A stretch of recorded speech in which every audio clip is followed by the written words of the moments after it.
Driving the 2026 Honda Passport TrailSport off-road in Moab, UT. Only a few journalists were lucky enough to sample the pre-production 2026 Honda Passport TrailSport in the rough. And I was one of them. Like many automakers leaning into the trend of beefed-up, soft rotors, the 2026 Honda Passport TrailSport brings some added muscle.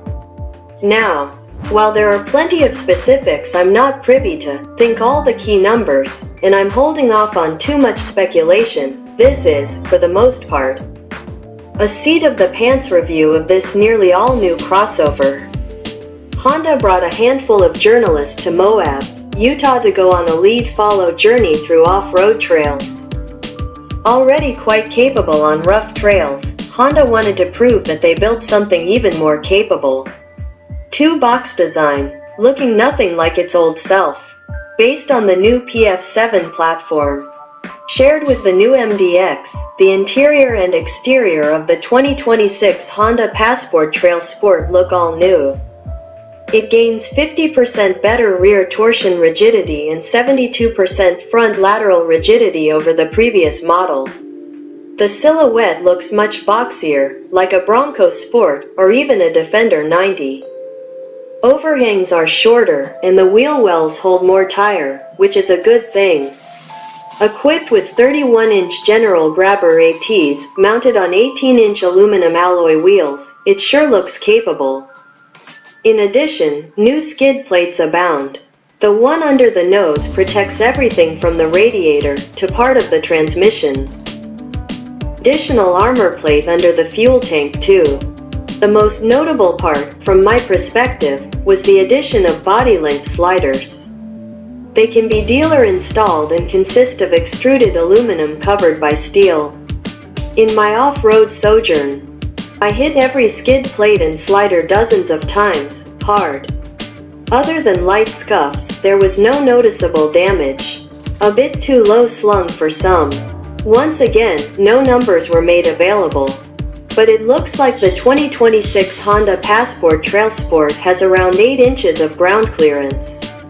That's not ideal for bouncing over rocky obstacles. However, it does have that armor. It's a trade-off. In order to make this boxy vehicle efficient, it can't be too tall, nor can it be too heavy. Larger tires, heavier suspension, lockers, a frame, all heavy.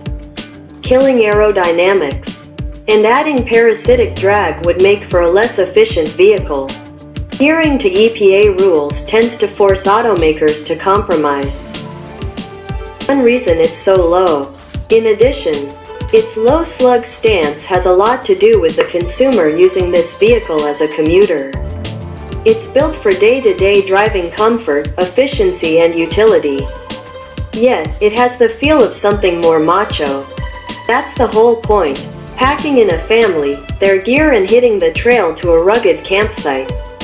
That's the image so many automakers want to impart with these types of vehicles. Driving the 2026 Honda Passport TrailSport in the rough. I'm fortunate enough to have driven many of the trails we explored many times in the past. Those previous drives were in Jeeps, Land Cruisers, Land Rovers, Subarus and Hyundais, among others. As such, I have a deep pool of past vehicles to measure the Honda's performance against. First, the IVTM4 all-wheel drive AWD system has been improved. It can now handle more torque sent to the rear wheels. The system was already impressive. It sends up to 70% of the power to the rear clutches, then up to 100% of that power can be vectored to the rear wheel needing it. In its off-road mode, simply needs more right pedal to get over obstacles that would confound many others. The hill descent mode is new and simple to use. Once active, touch to brake to slow and tap the accelerator to descend up to 12 mph. Easy peasy. The Trail Watch active camera system works at low speeds to help you pick your way through obstacles. It has an invisible hood, allowing you to peek over an obstacle you're scaling. This is handy for those who have no spotter outside. Crack, boom, bang. No, Honda did not have us air down the tire pressure, which I approve of. Why? 3 reasons. We didn't need the extra traction with the terrain we were dealing with. Honda wanted to simulate the way most consumers hit the trails, right off the street. No prep, and no way to re-inflate their tires afterwards. Lowering this already low vehicle by dropping air pressure is a bad idea. Any lower, I fear those beefy skid plates might have been pushed too far. I banged and smashed over many rocks for hours.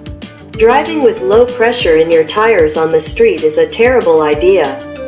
Many miles were driven on the road by our Honda minders, who sat with us over the entirety of the drive. I was only permitted to drive off pavement, they did all of the street driving.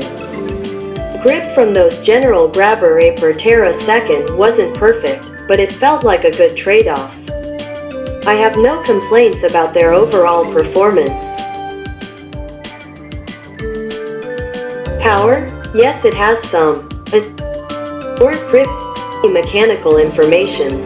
In fact, EPA numbers, pricing, weights, dimensions, colors, just about everything was off the table. This was just an off-road preview. With that being said, we all knew it had a version of the previous vehicle's 3.5-liter V6 and a 10-speed automatic transmission. Despite widespread speculation, there was no hybrid on the off-road journey. It should be more powerful than the previous model, and it may be more efficient. Despite its boxy shape, beefier off-road components, stronger structure, the overall vehicle appears to be more advanced throughout.